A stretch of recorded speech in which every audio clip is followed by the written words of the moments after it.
Reeleito governador de Minas Gerais, Romeu Zema, do Partido Novo, apoiou o presidente Jair Bolsonaro na eleição presidencial e agora terá mais 4 anos de governo, tendo que lidar com a gestão do presidente Luiz Inácio Lula da Silva. Para analisar, então, o cenário político para 2023 e a relação com o governo federal, o Jornal da Manhã recebe, muito gentilmente nos atende, o governador, então, agora de Minas Gerais, Romeu Zema. Bem-vindo, governador. Muito obrigada por nos atender.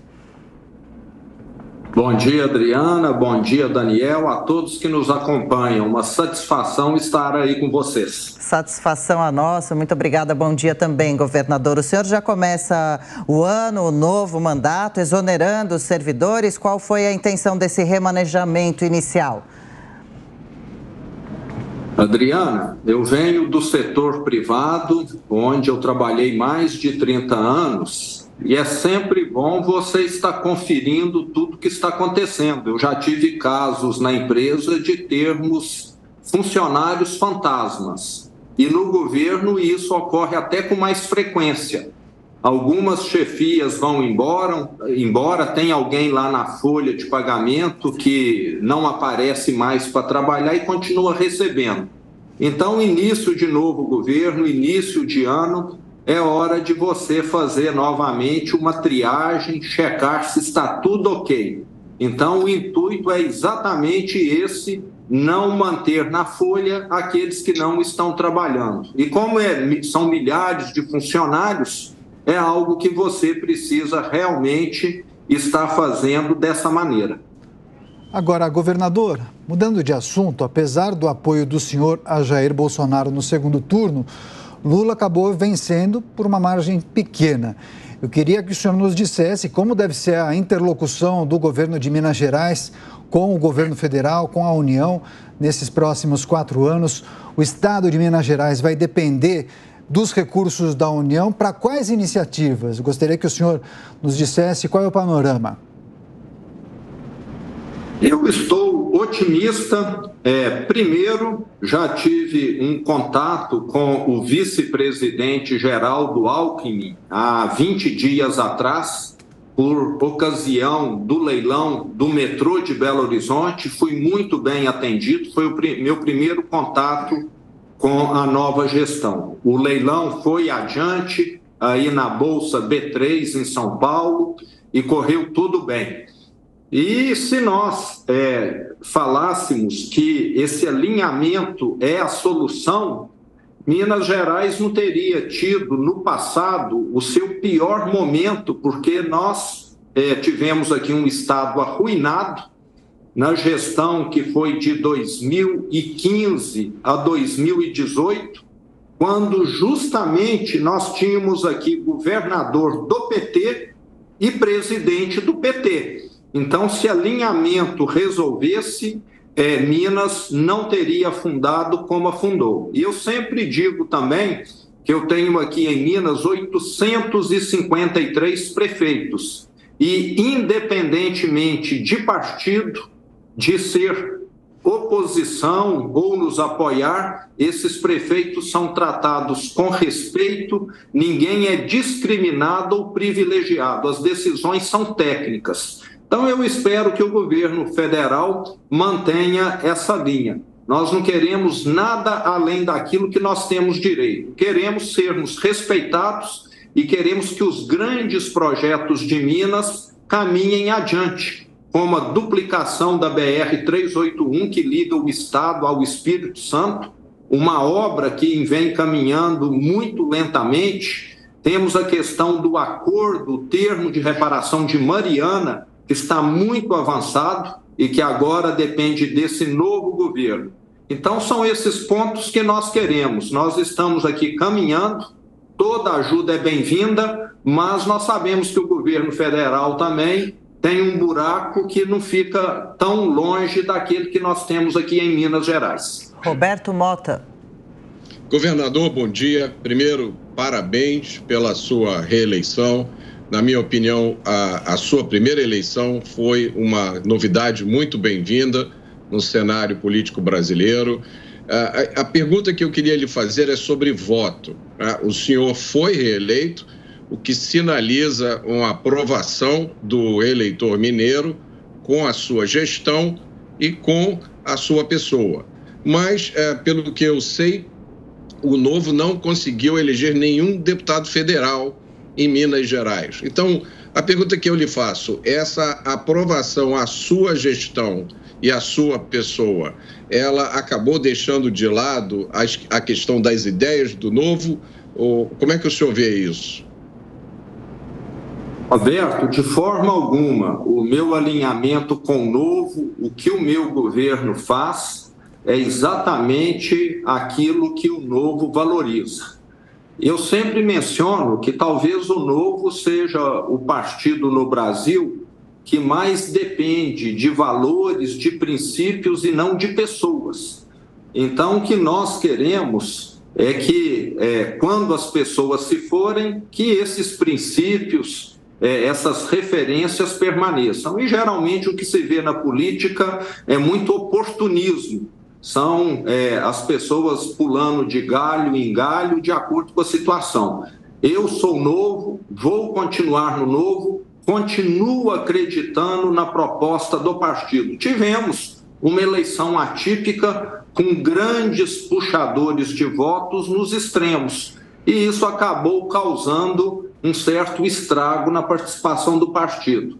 O partido está se reinventando também na gestão do novo presidente Eduardo Ribeiro, que já está levando adiante uma série de mudanças que eu acredito serão muito benéficas. É um partido recente, a primeira eleição que o Novo disputou foi há 6 anos atrás para vereador no Brasil.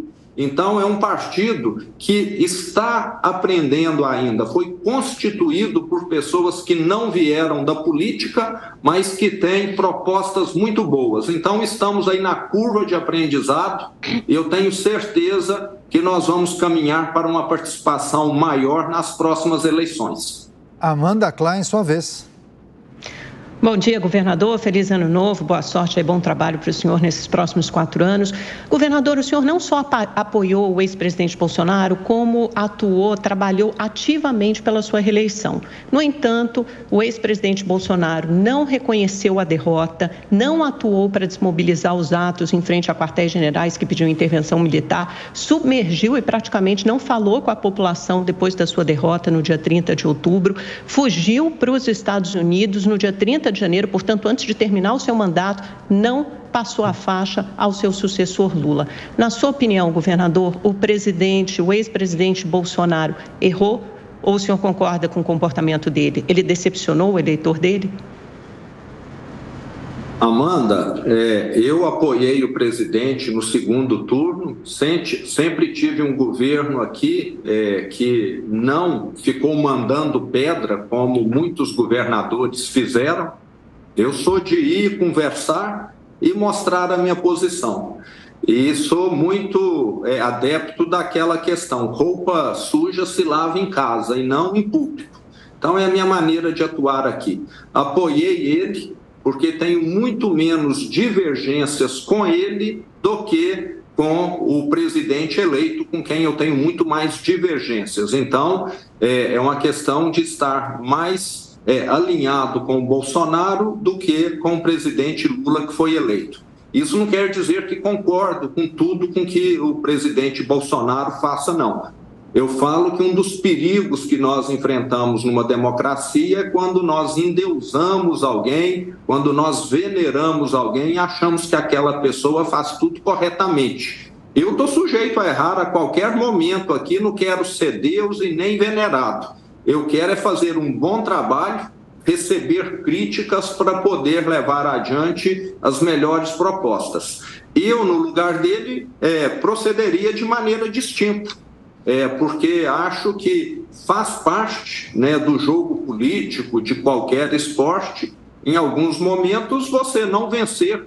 Não existe Copa do Mundo que foi vencida sempre por uma seleção, campeonato, por um time e por aí vai. e acho que quem não conseguiu o primeiro lugar precisa ter aí, de certa maneira, essa postura de reconhecer a vitória da outra parte, mesmo que não concorde, é algo que enobrece as pessoas e eu agiria de maneira diferente. Governador de Minas Gerais, Romeu Zema, conosco aqui no Jornal da Manhã. Governador, como o senhor imagina que será ou deveria ser feito o trabalho da oposição a partir desse novo ano? O senhor acha que Bolsonaro será o líder desse movimento ou não mais? O senhor segue sendo um apoiador do ex-presidente? Eu sigo sendo um crítico de muitas coisas em que o atual governo eleito acredita. Eu não acredito numa série de medidas que eles estão caminhando nessa direção. O social precisa ser priorizado, mas junto com o fiscal. Você precisa direcionar mais recursos para quem precisa, mas precisa também fazer a reforma do Estado para que ele custe menos e consiga estar atendendo essas pessoas. Então, eu estarei aqui elogiando, já falei que se esse governo enviar uma proposta de reforma tributária boa, eu serei o primeiro a dar apoio e a aplaudir o encaminhamento nessa direção. Mas não estamos assistindo por hora nada de concreto. Vamos ver aí nas próximas semanas, meses, quais serão as direções aí que esse novo governo vai dar. Estamos aqui aguardando e torcendo para dar certo. Queremos que o Brasil dê certo, porque não só Minas, como todos os estados, só tem a ganhar com isso.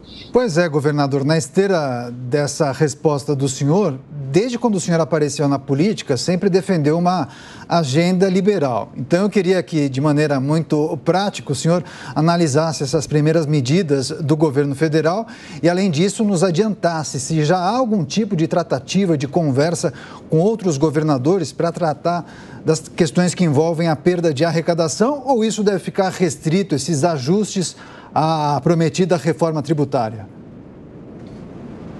Nós estamos aguardando com uma certa tensão aqui a decisão do Supremo Tribunal Federal sobre a essencialidade ou não da gasolina. Essa decisão vai trazer um impacto muito grande, porque a gasolina em Minas Gerais teve o ICMS reduzido substancialmente.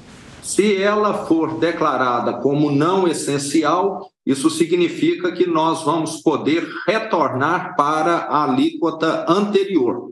Estamos tendo perdas, não só Minas, como todos os estados, estamos tendo de fazer ajustes e eu espero que o governo federal compense toda essa perda. Eu sou favorável à redução de impostos, tem de ficar claro, mas um estado que tem uma situação fiscal grave como Minas Gerais não tem condição de absorver todos esses 9 bilhões de reais de queda na arrecadação, que é a previsão nossa aqui por ano. Então, é um valor muito alto que nós esperamos se encontre uma solução.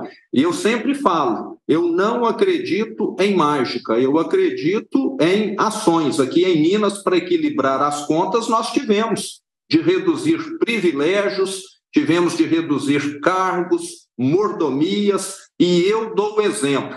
Então, o que nós precisamos são de governantes mais responsáveis, e fico assustado quando você pega aí um novo governo que já tem de cara 37 ministérios. O que eu fiz aqui em Minas foi exatamente o contrário. Eram 21 secretarias, nós reduzimos para 12.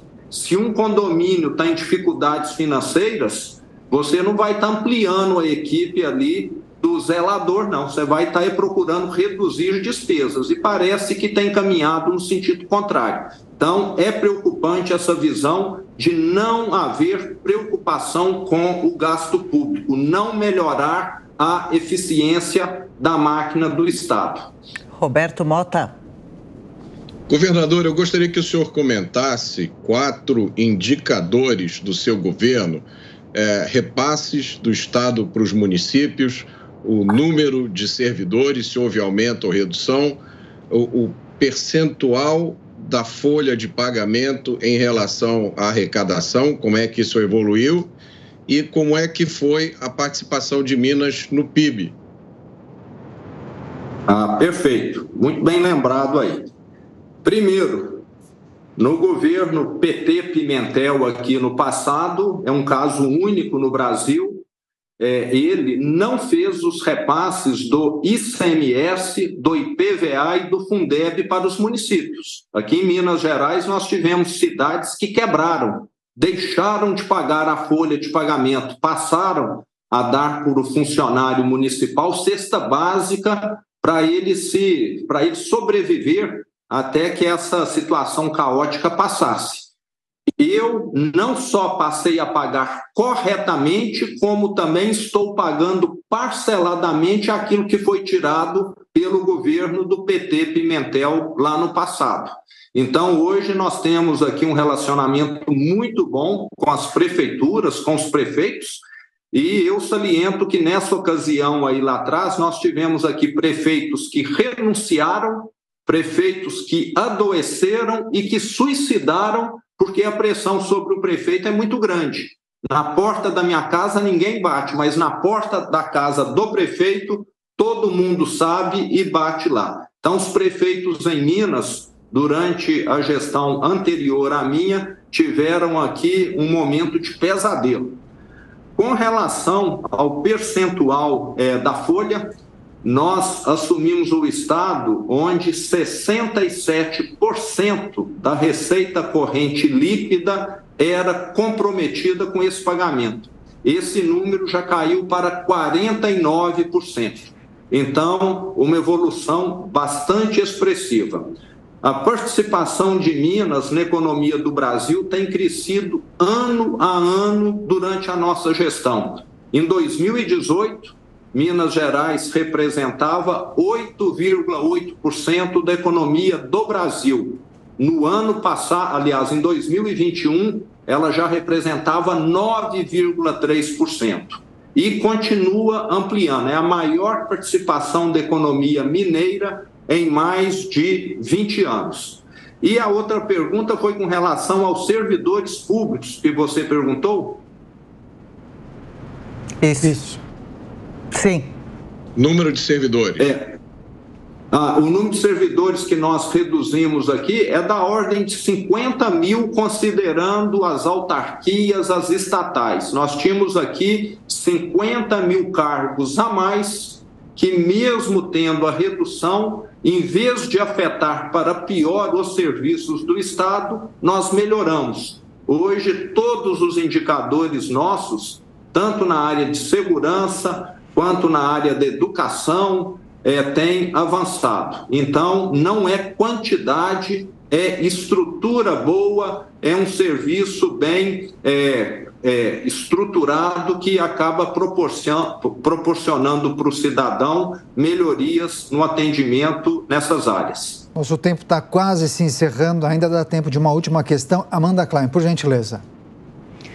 Governador, na ausência de Bolsonaro, há dois grandes representantes da direita hoje no Brasil. O senhor, governador de Minas, e Tarcísio de Freitas, em São Paulo. E ambos têm essa postura mais técnica e menos ideológica. O senhor nacionaliza o discurso o tempo inteiro, já fez referência entre a diferença de 37 ministérios no governo federal, 13 secretarias no governo de Minas. No seu discurso de posse, já falou que a responsabilidade social e fiscal devem andar juntas, precisam e podem andar juntas. Uma referência óbvia ao discurso de Lula, dizendo que a responsabilidade fiscal sempre teve protagonismo e é preciso retomar a responsabilidade social. Uma candidatura a presidente da República em 2026 está no horizonte ou o senhor descarta? E outra pergunta, o senhor acha que a direita tem que se reinventar para ser mais técnica, seguindo mais o seu modelo e menos ideológica, como era de Bolsonaro? Bom, a direita precisa, eu acredito, no liberalismo. Não entro em pautas polêmicas, isso eu acho que cabe ao parlamento estar discutindo questões como porte de arma, questões outras que causam muitas polêmicas. Eu, como executivo, eu tenho de melhorar a segurança pública, tenho de melhorar a saúde, a infraestrutura aqui do Estado. Então, os parlamentares, os especialistas têm de decidir aquilo que é melhor, aquilo que é anseio da população, e eu tenho de executar aquilo que o parlamento decidir. Eu sou aqui um escravo da lei. Então, eu vejo que nós precisamos tirar esse desgaste do executivo. O executivo é para fazer acontecer. Então, esses pontos, eu, sinceramente, acho que cabe ao parlamento estar discutindo, não é alvo meu e acho que nunca será. Eu tenho de respeitar aquilo que o parlamento decidir, a Constituição, as leis, e levar adiante. E a direita, eu acho que muitas vezes se perdeu por entrar em muitas questões, como essas aí ideológicas. Eu acho que nós temos de defender quem trabalha para ele não ter complicações, não ter um excesso de regulamentação, de impostos, etc. Então, acho que é focar nisso. Talvez aqui no Brasil uma parte da direita ampliou muito o seu escopo de atuação e isso acaba assustando. E eu sou, como você disse, um governo técnico. Eu não opino sobre questão de saúde. Eu não sou profissional da saúde, como que eu vou prescrever medicamento para alguém? Eu confio aqui na minha equipe técnica da Secretaria da Saúde, o mesmo com relação às demais áreas. Não sou especialista em educação, mas tenho uma ótima equipe aqui. Okay. E com relação a 26, eu vejo que está muito longe. Você está perguntando para um adolescente se ele quer casar daqui a 4 anos. Eu acho que ele vai ter de decidir isso lá na frente, dependendo do encaminhamento da vida dele. O meu foco no momento é fazer aqui um bom trabalho em Minas Gerais e lá na frente nós estaremos avaliando essa questão. A gente vai falando até lá, então. Governador de Minas Gerais, Romeu Zema, do Partido Novo, obrigada pela entrevista. Bom mandato, sucesso, feliz 2023 e a gente fica em contato. Valeu, viu? Tudo de bom, Adriana, para todos vocês aí. Foi um prazer estar aí. Grande abraço, feliz ano novo. Abraço.